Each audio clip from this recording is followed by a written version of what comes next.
everybody, welcome back to my channel. My name is Pt.2, your online personal trainer.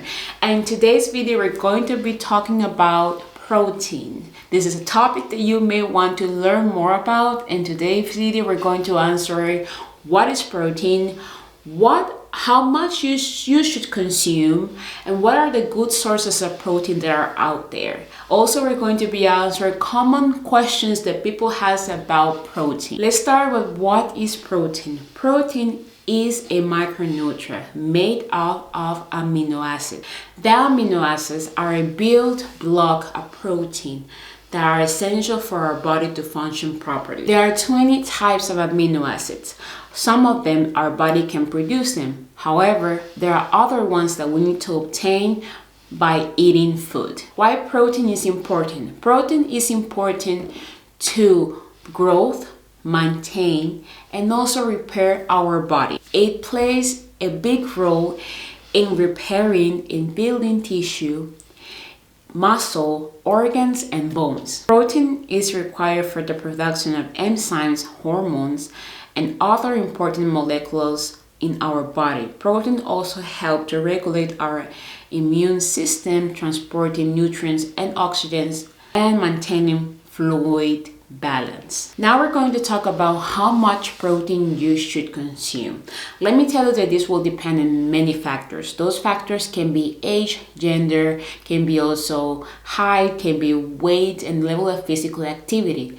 But basically, the recommendation for daily intake for an adult is 0.8 grams for body weight. However, if you're an athlete, you're a pregnant woman, you're recovering through an injury, you may be consuming more protein. How we mentioned before, that protein really is help a lot to recover and build muscle tissues and among other things. It's important to mention as well that yes, protein is a very healthy micronutrient to consume, but you also need to be aware that consuming too much can be also harmful for your health. So try to consume it with moderation. There are many sources of protein, including animal-based and plant-based sources. Animal-based sources include meat, poultry, fish, egg, and dairy products. Plant-based sources include legumes, nuts, seeds, soya products, and whole grain.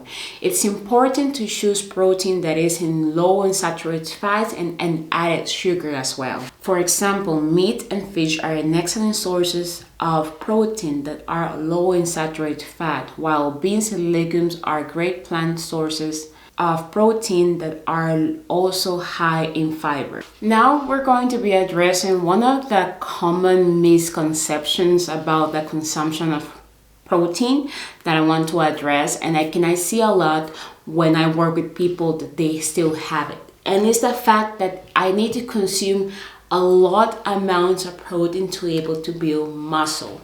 Although we know that protein is a very good contributor, it very help us to build, to recover the muscle tissue, doesn't mean you're going to overconsume it. What you really need to understand to be able to build muscle mass, you need to have like an adequate amount of protein that your body needs, not overpass it. And also you need to have a balanced meal with that as well. Not only protein, you need to have all the 3 macronutrients in a very balanced, nutritious food. Taking into consideration as well the way how you're going to train. But you just consuming protein alone, that alone will not going to help you to gain muscle mass. It's a combination of very good structured workout plan that will challenge you, and also that you can perform in a very good form, a balanced meal, and also have the right amount that is good for your body, not overdoing it. And when it comes to protein shakes, to be honest, I don't think you need protein shakes.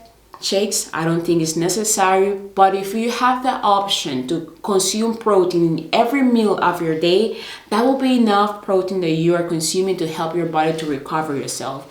If you are lacking of protein in your meals, I do understand why you're going to outsource that to the protein shakes, but in need, it's not necessary to have it, but all will depend on you and your lifestyle and on your needs. Just what I'm saying.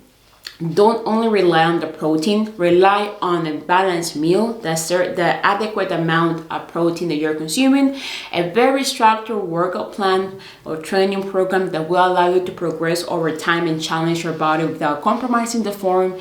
And yes, that's the way how you are going to build muscle mass. But just eating protein, that's a myth. Sorry to say it. In conclusion, so you already know what are proteins, what they do to our body, and the importance to consume them. It's important to you take away from this video that you need to really rely on more nutritious protein sources that can be animal source or plant source. As well, try to consume protein that is low in saturated fats and also not have added sugar. Protein is essential for us, so try to consume the recommendation amount that I mentioned before, that is 0.8 kilograms per body weight per daily intake. So try to really find a balance, and I will leave this table here for you to follow how much you can divide your plate to have a balanced meal, taking into account all the macronutrients. If you want to learn more about other macronutrients, I will be leaving this playlist in where I'm going to let there and the videos explanations about the 3 macronutrients. And basically that's all that I have to say. If you have any questions, please let it know in the comments below. If you like this video, give it a thumbs up, subscribe to my channel. I really appreciate that you have taken your time to learn about protein. It's essential for you to learn what food are and what they do to our body to make more healthier decisions and nutritional decisions. Take care, everybody. Un beso, un abrazo y cuídense. Bye, familia. No, I'ma hold a rice in my hand. Might just go turn her eyes to a fan, yeah.